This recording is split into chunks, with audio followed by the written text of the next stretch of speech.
강같은 평화가 있어지기를 주님의 이름으로 축복합니다.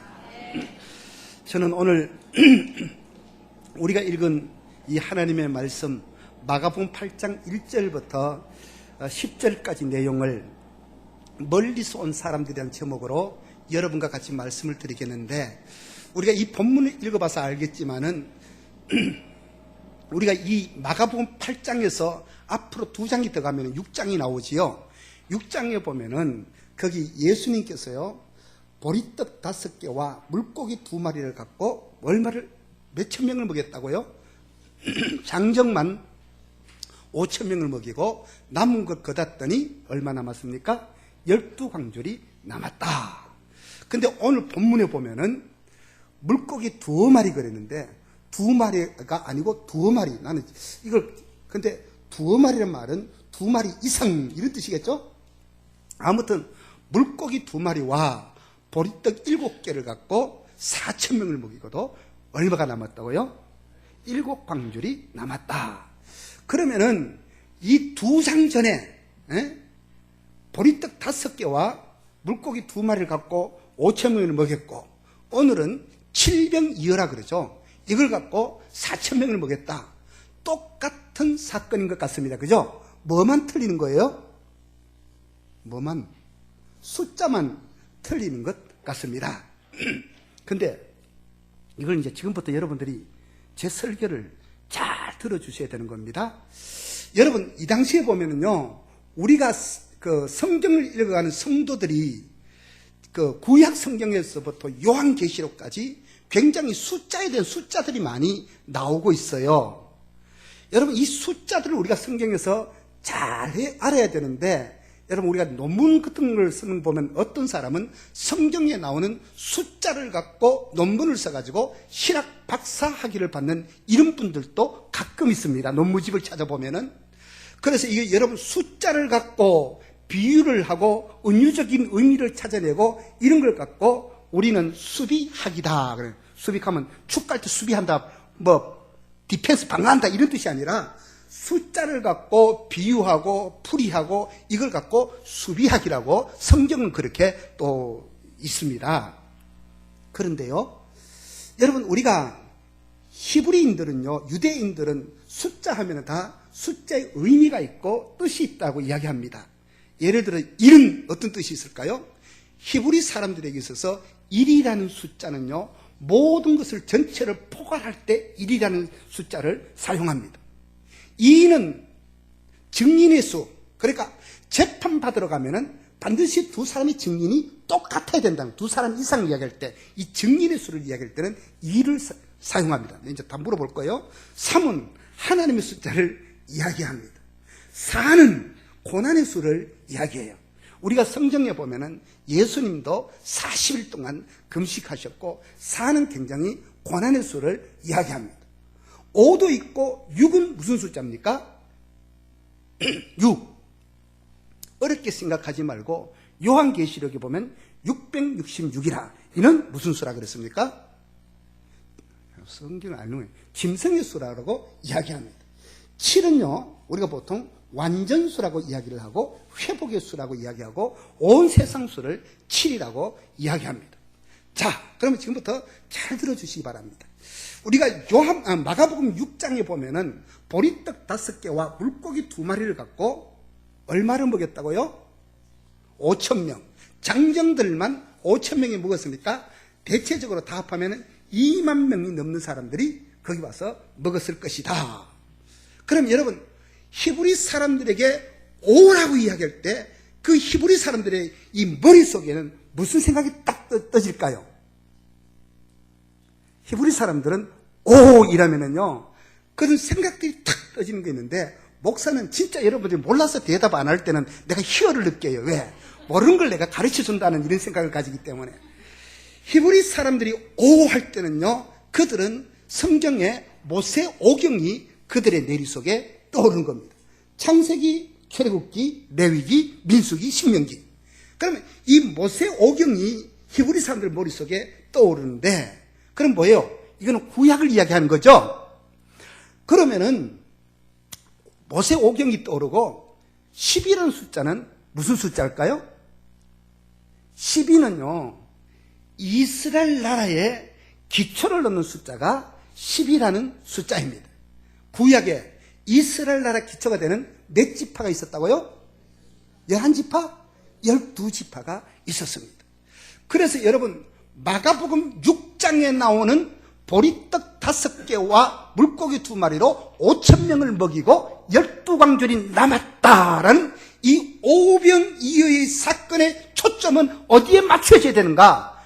이건요, 유대인들에게 이 초점이 맞추어져 있는 겁니다. 그러면 이제 내가 보리떡 7개와 물고기 2마리를 갖고 오늘 사건이 있는데 7광주리가 남았다. 이러면 이건 뭘 의미할까요? 여러분, 아까도 제가 말씀을 드렸습니다마는 히브리 사람들은 모든 수에 다 의미가 있다라고 말씀을 드렸습니다. 그러면은 7은 무슨 의미가 있을까요? 우리가 흔히 7은요, 완전수라고 이야기합니다. 하나님께서 6일 동안 온 세상을 창조하셨고 7일째 하나님은 쉬셨습니다. 그래서 완전했기 때문에 안식일은 하나님이 창조하신 것은 모든 것이 부족함이 없고 완전하다 할 때 완전 하다는 의미에서 7을 의미합니다. 또 7은요, 다른 뜻이 있는데 오늘 너무 자주 물어서 미안하지만은 이건 알 겁니다. 예수님께서 제자들을 해가지고 전도대를 만들었습니다. 12제자뿐만 아니라 전도대를 만들었는데 몇 명의 전도대를 만들어가지고 둘씩 파송했어요?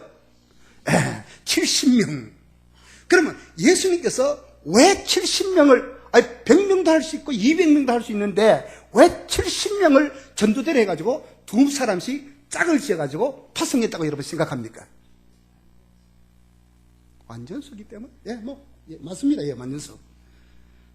근데 제가 원하는 답은요, 그 당시에 보면 구약 성경 배경을 연구하다 보면은 히브리 사람들은 세계 민족이 몇 민족으로 되어 있다고 생각했을까요?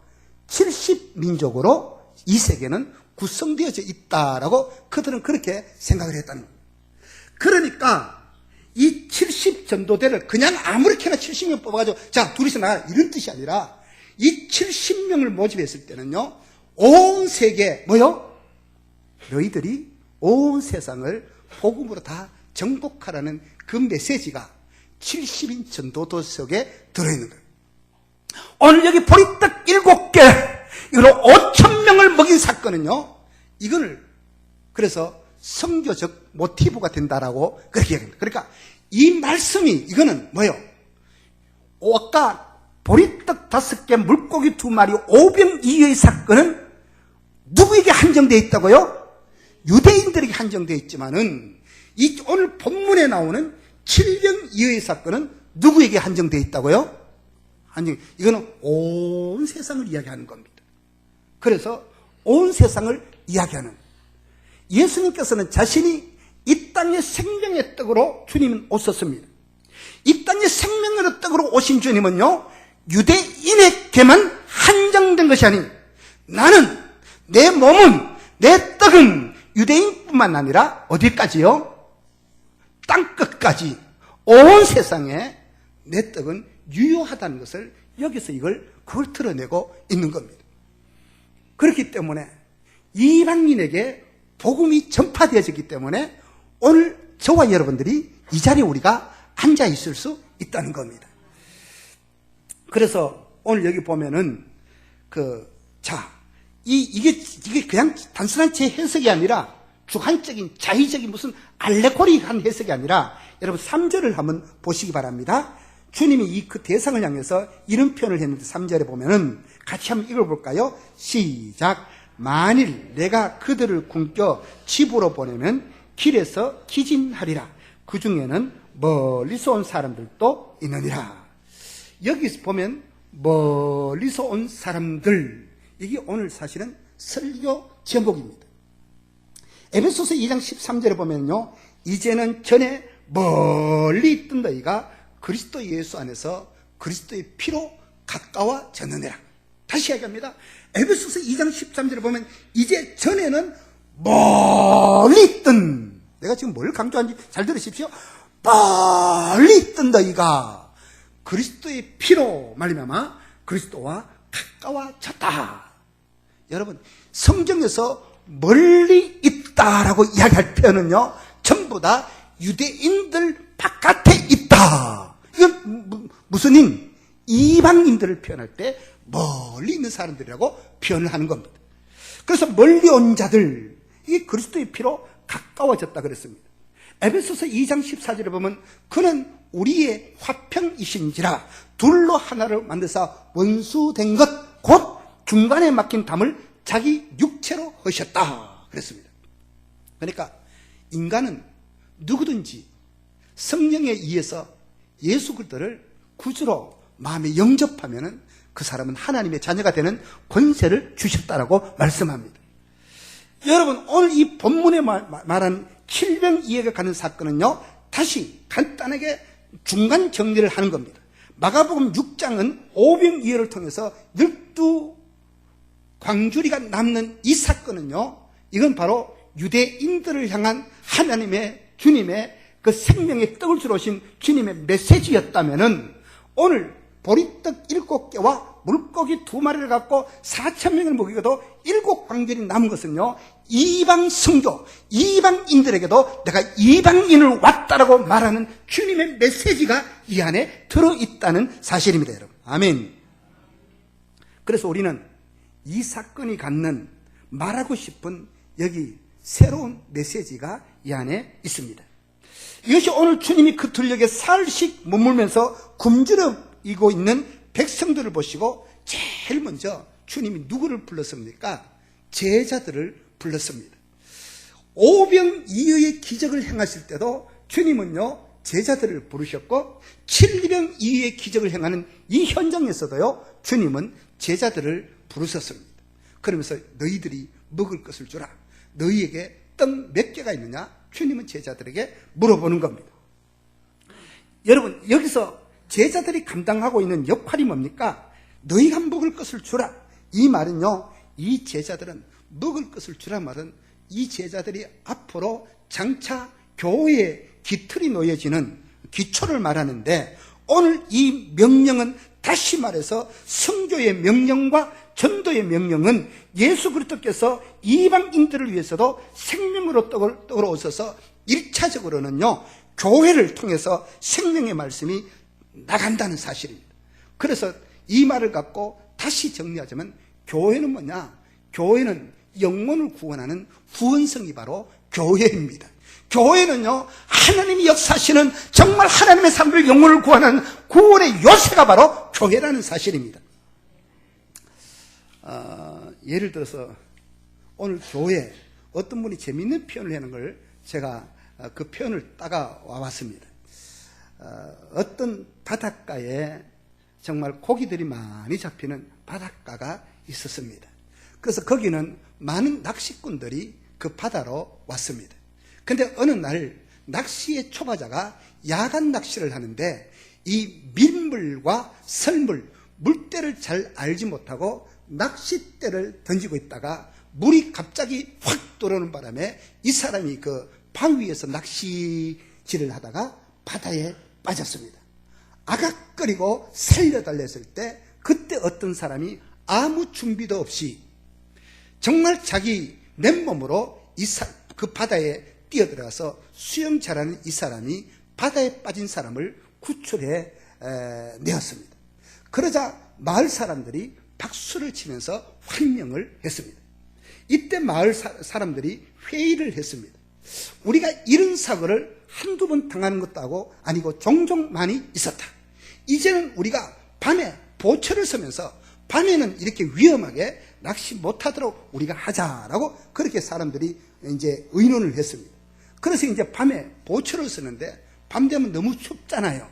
그러니까 우리가 너무 추우니까 여기에다가 망대 초소를 하나 만들자, 짓자 해서 이제 그 초소를 하나 지었습니다. 근데 보다 보니까 초소를 지어놓으니까 사람들이 한 번씩 와가지고 거기서 놀다 가기도 하고 또 이렇게 등불을 켜놓고 또 장기도 뜨고 이러니까 우리가 이래서는 안 되겠다. 여기 너무 적다. 좀 크게 짓고 떳떳하게 구들장도 놓고 이렇게 하자. 이제 이렇게 해서 좀 더 크게 짓고 구들장도 놓았습니다. 이 소식을 듣고 더 많은 사람들이 몰려오기 시작하는 겁니다. 사람들이 재밌게 그 안에서 이렇게 이런 거 이렇게 막 하다 보니까 너무 재밌는 거예요. 그러니까 보초 서는 것이 이제 싫어지기 시작했습니다. 우리 이러지 말고 회비를 걷어가지고 아예 보초병을 하나 사가지고 세우고 우리는 그런 거 하지 말자. 그래서 모두가 동의를 해서 이제 보초병을 사고 회비를 내가지고 이제 그 월급을 주고 보초병을 세웠습니다. 전에는 자기들이 보초를 설 때 이렇게 힘들었는데 이제 보초병 사가 월급 주고 하니까 너무 좋은 겁니다. 사람이 점점 더 많아지니까 아예 이제 우리가 정규적으로 회비를 걷어가지고 아예 딱 보초병을 완전히 이제 이거 4대 보험도 들어주고 이렇게 해주자. 이래가 이제 완전히 직원으로 삼았습니다. 근데 돈이 점점 더 많아지고 사람들이 점점 더 모여지기 시작합니다.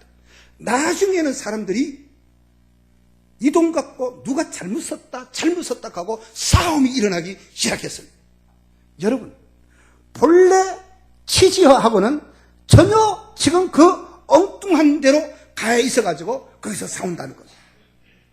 보초 서자고 했는데 움막 지었는데 나중에는 움막이 더 커지고 그 안에 돈이 더 커지고 사람들이 모이니까 그것 때문에 싸우더라는 겁니다. 그러면서 이게 이제 한국교회를 꼬집는 그런 멘트를 거기서 달아났다는 거예요. 오늘 한국교회가 본래적인 교회적인 사명은 잃어버리고 엉뚱한데 너무 부유해져가지고 너무 돈이 많아져가지고 그 안에서 싸우고 있는 한국교회 가면서 그 형태를 고발을 해놨는데 제가 그걸 보면서 목사인 저로서도 책임을 많이 느꼈습니다. 하나님께서는요, 동작구 사당동에 35년 전에 우리 황금종 교회를 한 세계 복음의 전진 기지가 되자는 그런 타이틀을 걸고 우리 교회가 우리 원로 목사님을 통해서 시작이 되어졌는데 그 뒤를 파톤을 받아서 목회하는 나는 오늘 정말 그것에 충실하게 내가 따라가고 있는가 내가 한번 생각을 해보았습니다. 근데 저도 별로 자신이 없는 어쩌면은 우리끼리만 앉아있는 정말 전혀 바깥에 나가지 않는 여기서만 우리끼리만 좋다고 하하하 호호 하고 있는 이런 우리의 모습은 아닌지 우리 모두가 한번 살펴보았으면 좋겠습니다. 왜 제자들을 부르셨습니까?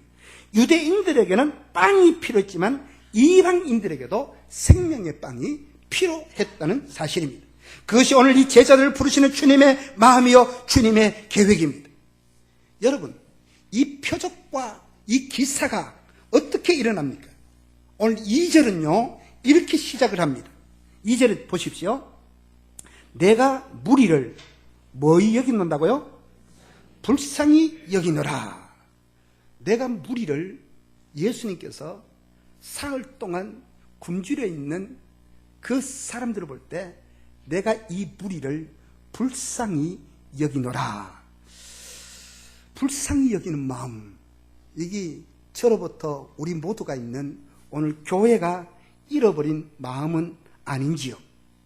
그 들녘에 헤아린 남자의 수 장정들만 4,000명이라면 줄잡아 한 2만에 가까운 엄청난 인파가 저물어가는 황혼 곁에 먹을 것이 없어 굶주려 있는 그 사람들, 그럴 때 예수님께서는 그 무리를 보시고 불쌍히 여겼다라고 말씀합니다.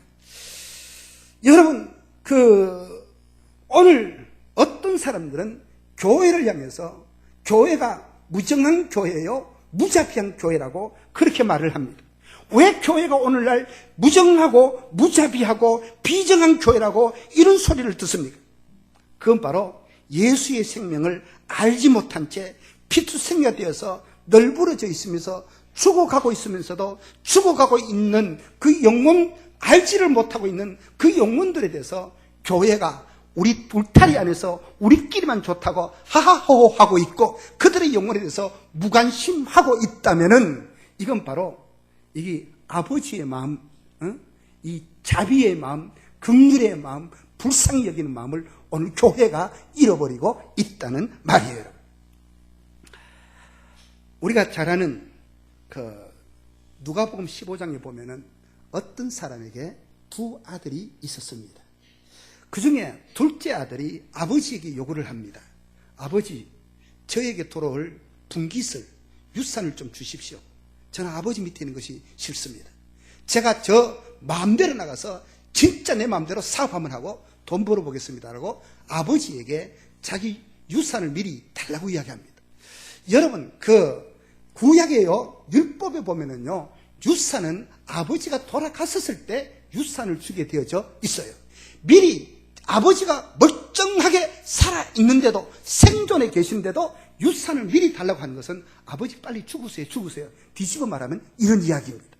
이 아들이요, 자기 유산을 받아가지고 이제는 먼 나라에 가서 성경적인 표현을 하면은 창기와 함께 그 재산을 허비하며 방탕한 데 사용하고 다 그걸 사용해버리고 말았습니다. 이제는 오고 갈 데도 없는 모든 사람들에게 핍박을 받고 천덕꾸러기로 변했습니다. 유대인들이 가장 혐오하고 유대인들이 가장 싫어하는 그는 돼지를 먹이는 돼지 그걸 이제 치게 되었습니다. 사랑하는 성도 여러분, 우리가 이 사람은요, 돼지의 지엄 열매를 따먹었다. 제가 성지순례 가서 그 돼지 지엄 열매가 보니까 그냥 큰 나무에 달려있는 그런 그 열매들이었습니다. 우리로 말하면 옛날 보릿고개 4월달, 5월달 보리가 나기 전에 그 보면 참 힘들었잖아요. 유대인들도요, 첫 곡식이 나기 전에는 그 먹을 것이 없으니까 그런 것들을 많이 먹었다는 겁니다. 이 아들은 아버지 품을 떠나가지고 정말 더 떨어질래 떨어질 수 없는 가장 비참한 그것이 떨어져서 돼지가 먹는 지연 열매를 먹다가 어느 날 자기 자신을 깨닫기 시작합니다. 아, 나는 여기서 줄여 죽는구나. 내 아버지 집에는 얼마나 양식이 많은가. 아버지 집에 내가 돌아가자. 내가 아버지 집에 돌아가서 아버지한테 아들이라고 못할지언정 나를 종으로 한 사람으로 받아달라고, 내가 거기 가서 아버지한테 가서 정말 내가 배라도 채우겠다는 이런 심정으로 아버지께로 가는 아들. 저는 요즘 TV 보면은 북한의 그 아가씨들이 나오는 이제 만나러 갑시다 하는 이만갑이라는 프로를 봤습니다. 여러분, 거기서요, 그 북한 그 젊은 처녀가 중국 쪽으로 배를 타고 오는데 무조건 죽을 각오를 하고 이제 배를 타고 오는 겁니다. 한국에 와서 여하튼 와가지고 보니까 자기는 북한에 옛날에도 탈북하다가 한번 붙잡혀가지고 반 죽도록 맞았다는 거예요. 북한의 군인들이 욕자라고 얼마나 무자비하게 두들겨 패는지. 그래 한국에 와서 해경, 그러니까 해양경찰대를 만나가지고 너무 무서웠다는 겁니다. 근데 그 중국 허름한 배에서 한국 배로 올라타는데 해경들이 이렇게 하면서 자기들한테 예를 바쳐주더라는 거예요. 이건 상상도 하지 못했다는 겁니다. 그러면서 배고프냐 하는데 배고프다 하는데 뭘 지금 우리가 밥은 없고 배 안에 라면이 있는데 끓여줄까라고 이야기하더래요. 그래서 자기는 라면도 그때 처음 먹어봤다는 겁니다. 라면을 몇 개를 먹냐 하면은 라면을 한참에 6개를 끓여 먹었다는 거예요. 6개를 먹었다는 거예요. 내가 볼 때는 그 홀쭉한 그 아가씨가, 나는 이렇게 뚱뚱해도요, 아직까지 라면 3개 이상 먹어본 적이 없어요. 6개를 먹었대요, 6개를. 그리고 계란을 5개를, 삶은 계란을 5개를 더 먹었대요. 그럼 사는 말이, 내가 조국을, 진짜 조국, 남쪽 조국을 나는데 조국을 잘못 만나가지고 지도자를 잘못 만나가 내가 이렇게 목숨을 걸고 왔는데 너무너무 가슴이 아프다는 겁니다. 자기 오빠가 그 고난의 행군 때 굶어 죽었고요. 자기 그 엄마가 병들어 죽었고, 죽어가지만 나만 살려오니까 충분히 병원에 가면 다 고칠 수 있는 건데, 그렇게 죽어가는 이 사람들 보면서 빨리 남북 통일이 돼서 북한으로 하면 빨리 형제들과 만들어 가시면 좋겠다는 그런 이야기를 하는 걸 제가 들었습니다. 여러분, 그러면서 이 남한 땅에 와서 정말 얼마나 여기서 자유를 누린다는 것이 지금도 보면 잘 믿기지 않는데요. 꿈에 북한에 한 번씩 나오면 북한 현실하면 꿈에도 깜짝 놀라고 땀을 흘리는 그런 꿈을 꾼다는 얘기를 들었습니다. 자, 이 둘째 아들이 이제 만신창이가 돼서 아버지께로 돌아가겠다고 이야기를 합니다. 이 아들이 아버지께로 돌아오는데 아버지는요, 저 멀리 보니까 아주 요거만한 사람이 하나 오는 겁니다. 성경에 보면 아직도 상거가 먼 데라고 표현을 하고 있는 겁니다. 다른 사람은 그 사람이 누군지 몰라도 아버지는 단번에 아들을 알아보는 겁니다. 아버지는 그 아들을 향하여 뛰어갔습니다. 성경의 표현대로 보면 아들을 목을 어금맞게 끌어안았다라고 그렇게 표현합니다. 끌어안았다는 것. 여러분, 그리고 아버지는 아들에게 뭘 끼워줬어요? 반지를 끼워줬다는 거예요. 여러분, 성경에요, 반지를 끼워줬다는 것은 뭐예요? 이제 아들됨을 회복하는 뜻이라는 겁니다. 옷을 입혔습니다. 그냥 옷 입혔겠습니까? 좋은 옷 입혔겠습니까? 좋은 옷 입혔습니다. 송아지를 잡았습니다. 그냥 송아지 잡은 것이 아닙니다. 성경적인 표현을 빌리자면 살찐 송아지 잡았습니다. 그런데 그리고는 이제 잔치를 베풀기 시작합니다. 동네 사람들에게 이야기합니다. 우리 집으로 오십시오. 죽었던 내 아들이 돌아왔습니다. 우리 같이 잔치하자고 이야기합니다. 큰아들은 바깥에서 일하다가 집으로 오는데 자기 집안에 풍악이 일어나고 아주 사람들이 옥적거립니다. 물어봤어요. 우리 집에 무슨 일이 있었느냐고. 당신 동생이 돌아왔다고 이야기하니까 큰아들이 화를 냅니다. 여러분, 인간적으로 화날 만하지 않습니까? 나는 오늘 이때까지 아버지 밑에서 종처럼 비슷하게 이렇게 일을 했는데 나를 위해서는 한 번 엽서도 새끼도 안 잡아주는 아버지가 아버지의 살림을 저 창기와 함께 다 털어먹어버린 저 타락한 아들이 돌아가 우리 아버지는 저 아들을 맞아주고 있다. 이건 있을 수 없다라고 큰아들이 집에 들어가기를 거부합니다. 그때 아버지가 나와가지고 얘야, 네 동생은 죽었다가 지금 다시 돌아오지 않느냐? 여기 있는 모든 것은 다 네 거지 않느냐? 라고 이야기합니다. 여러분, 내 새끼가 바깥에 나가가지고 이게 실종이 되어버리면은 내가 밥을 먹어도 그 밥이 온전한 밥이겠어요? 내가 잠을 자겠다고 침대에 누워있어도 그 잠이 온전한 잠이겠어요? 뭐예요? 내 머릿속에는 늘 그 새끼에 대한 생각들이 있을 겁니다. 그게 누구의 마음이라고요? 아버지의 마음이라는 겁니다.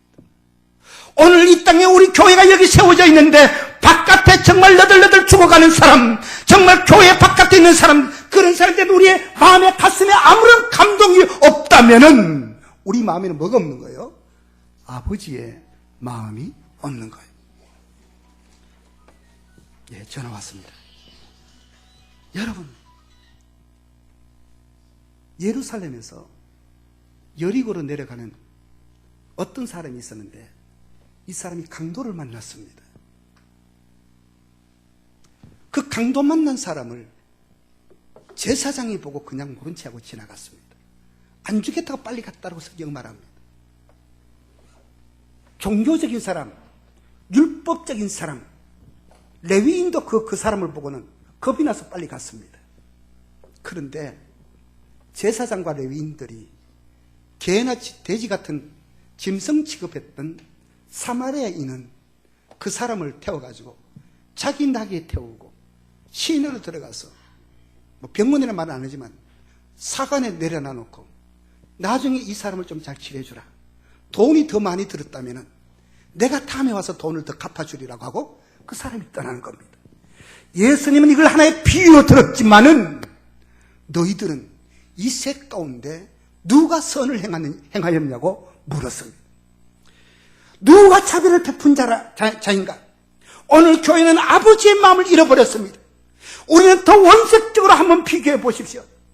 우리 안에 진짜로 우리가 아버지의 마음이 있는가?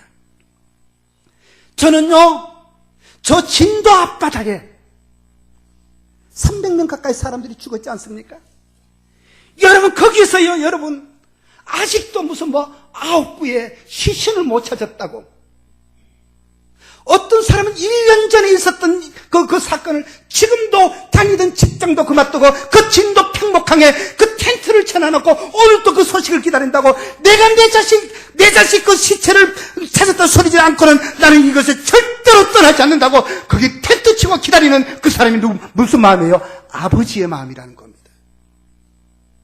그게 하나님 아버지의 마음입니다. 오늘 우리에게 이런 아버지의 마음이 여러분 있습니까? 저는 오늘 복음 찬양을 한번 불러보고 싶습니다. 여러분, 아버지 당신의 마음,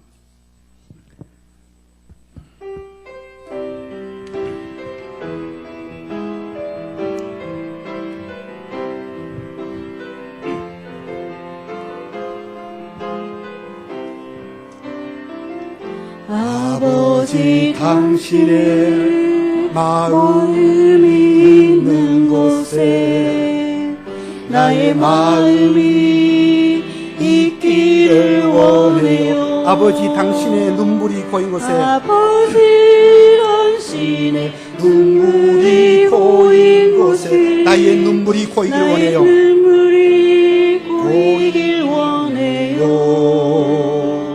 아버지 당신이 바라보는 영혼에게 나의 두 눈이 향하길 원해요. 아버지 당신이 울고 있는 어두운 땅에 아버지 당신이 울고 있는 어두운 땅에 나의 두 발이 향하길 원해요.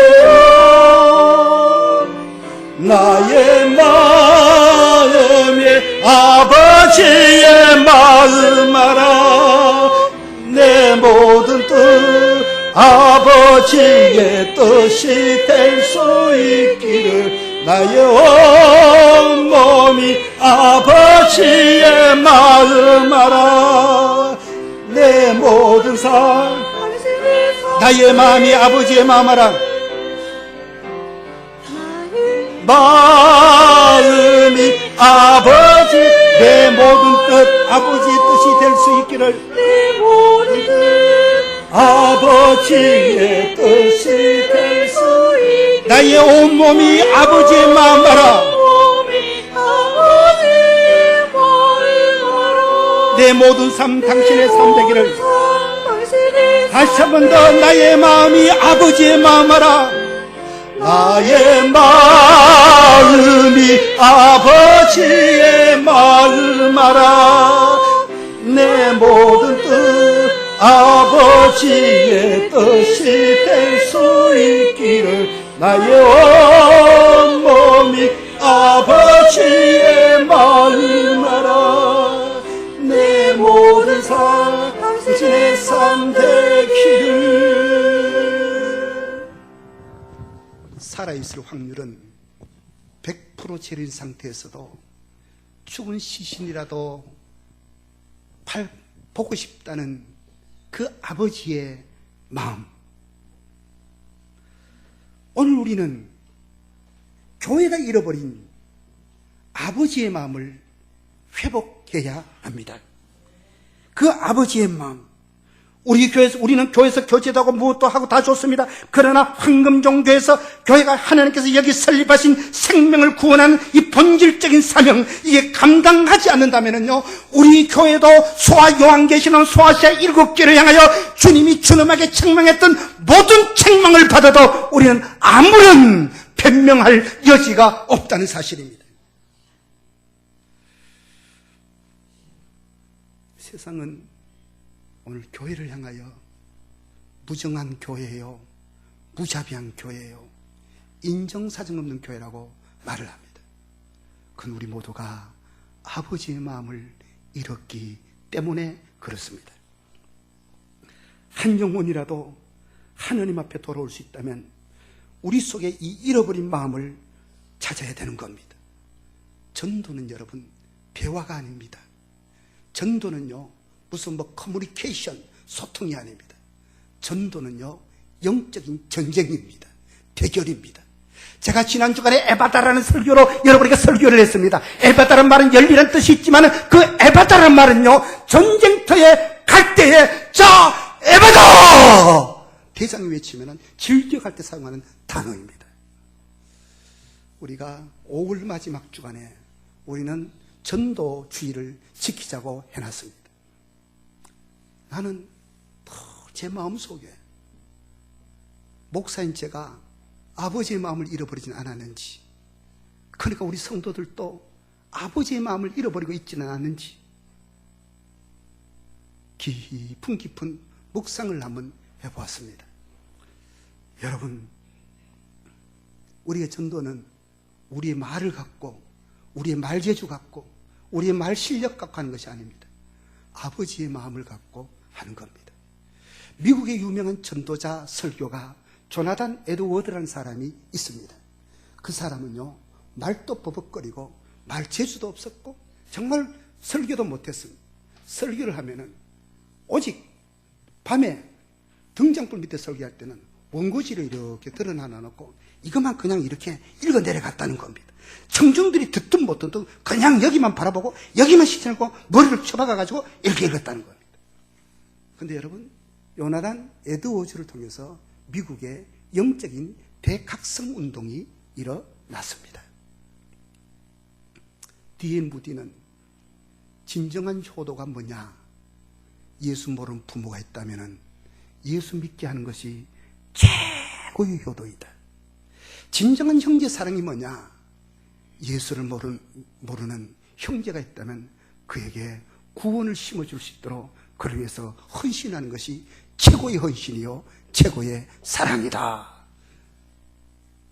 오늘 어버이 주일이 아니고 저는 오늘 이 말씀을 갖고 여러분의 가슴 속에 도전합니다. 사랑하는 성도 여러분, 우리는 가족 구성원 가운데 자식들이 교회를 안 와도 아무런 마음에 부담감도 없고 남편이 안 나오고 아내가 안 나오고 누가 안 나와도 아무런 부담감이 없다면 우리는 아버지의 마음을 우리는 잃어버리고 있는 상태입니다. 여러분, 정말 나는 어떨 때 그런 내 혼자 아름다운 상상을 할 때도 있습니다. 목사가 이런 혼자 아름다운 상상을 없다면 내가 마음이 얼마나 삭막해지겠습니까? 정말 영걸어가는 영혼들이 여기 와서 하나님을 만나고 눈물을 쏟아내는 그런 꿈들을 나름대로 꾸어봅니다. 사랑하는 성도 여러분, 정말 다시 한 번 더 우리는 다음 주부터 가정의 달이라는 5월달 아버지의 마음을 가슴에 품고 영혼들을 향한 간절한 마음들이 여러분의 가슴 속에 일어나기를 주님의 이름으로 축복합니다. 우리 이 시간 한번 우리 통성으로 한번 기도를 드리겠습니다. 큰 소리로 안 내도 됩니다. 배경음악 좀 넣어주십시오. 제가 여러분 정말 여러분들이 오늘 아버지의 마음을 받은 자들로서 우리가 전도의 명령을 받은 자로서 이 시간 다시 한번 머리 숙여가지고 함께 기도하십시다. 하나님, 먼저 예수님 없는 생명들을 바라볼 때 내 마음속에 불쌍히 여기는 마음을 주시고 그들을 바라볼 때 내 눈가에서 눈물이 흐를 수 있도록 도우시고, 아직도 내 안에 작정된 영혼이 없다면, 아직도 내 안에 거룩한 부담감이 없다면 하나님, 우리 식구들 마음속에 내 마음속에 생각나는 분들이 있다면 그분들의 영혼을 품고 이 시간 간단하게라도 우리가 한번 같이 기도를 드리겠습니다. 오 전능하신 우리 아버지 하나님, 여호와여 우리 아버지 하나님, 타성에 젖어버린 우리 여호와 우리 아버지 하나님, 정말 아버지 하나님, 화석같이 굳어버린 우리 마음, 우리 안에 아버지 하나님, 아버지의 마음을 품기를 소원합니다. 오 주님, 우리를 긍휼히 여겨 주시옵소서. 우리를 새롭게 하여 주시옵소서. 영혼에 대한 아버지 갈급함 있게 하여 주시옵소서. 수많은 영혼에 대한 아버지 하나님, 우리 안에 안타까운 마음들이 일어나게 하여 주시옵소서. 피로를 불어도 춤추지 않는 세상, 이런 세상 우리의 마음에 그렇지 않습니다. 오 하나님, 우리를 불쌍히 여겨 주시옵소서. 우리를 긍휼히 여겨주시옵소서. 오 아버지의 마음을 우리에게 허락하여 주시옵소서. 주님 역사여 주시옵소서. 예수님 이름으로 기도하옵나이다.